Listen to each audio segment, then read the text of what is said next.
supposed to act out. And God said, let the waters under heaven be gathered together into one place and let the dry land appear. And it was so. God called the dry land earth, and the waters that were gathered together he called seas. And God saw that it was good. Well, that's an interesting thing too, because, you know, there's this play written by a German named Goethe. I can never say that properly. It's Johann van Goethe, and I can't say it, but he wrote this play called Faust, and he wrote one part of it when he was quite young, and then Faust 2 when he was quite old. And he has a character in there, Mephistopheles, and Mephistopheles is the devil. And he actually has the devil explain himself twice, basically using the same words, which I really like. It was very profound.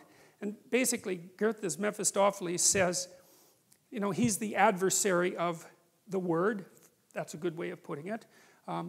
Because that's how it works out mythologically. He's the figure behind the snake in the Garden of Eden, which is something we'll talk about more.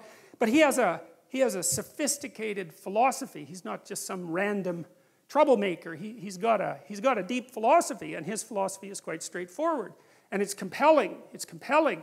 And people are gripped by it quite often, far more often than they think. And his philosophy is, well, look around at the world. It's like Ivan Karamazov in the Brothers Karamazov, when he's trying to disabuse his younger brother of being a Christian monk. Mephistopheles says, well, look at the world. I mean, you look around the world, it's nothing but a bloodbath. It's just suffering everywhere. Everything eats everything, and people die terribly, and they're cruel to one another, and the whole mess is nothing but a constant haul of terrible carnage and ruin and wreck. He says it would be better if it was never existed at all. And that's a very, very interesting idea. And I do believe, and I've seen this in people many times, that in the depths of despair, especially when you've been betrayed, for example, and you wander into the wrong subdivision of the underworld, that's something that comes to mind. If you have a very sick child, for example, or maybe your whole family is suffering, as whole families do sometimes, an idea is going to come to you. It's like, good God, who put this mess together? And is it really worth it? Is it really worth the suffering? Suicidal people, they say no.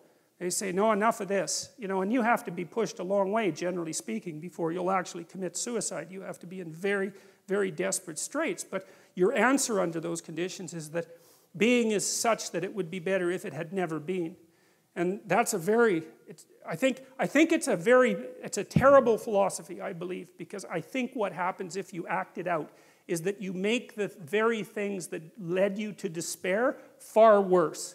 And I can't see that if it's reasonable to draw a logical conclusion that suffering justifies your desire to make being end, that the answer to that can't be to produce more suffering. That just doesn't make sense. And my observation has been that people who act out the Mephistophelian philosophy inevitably make suffering far worse. And then that raises the other specter of, well, do they want being just to cease, or are they just out for bloody revenge at any cost? And my conclusion has always been is that the mask is, well, being shouldn't exist because it's too terrible, but the true motivation is I'm going to make everyone suffer as much as I possibly can before I say goodbye to this place.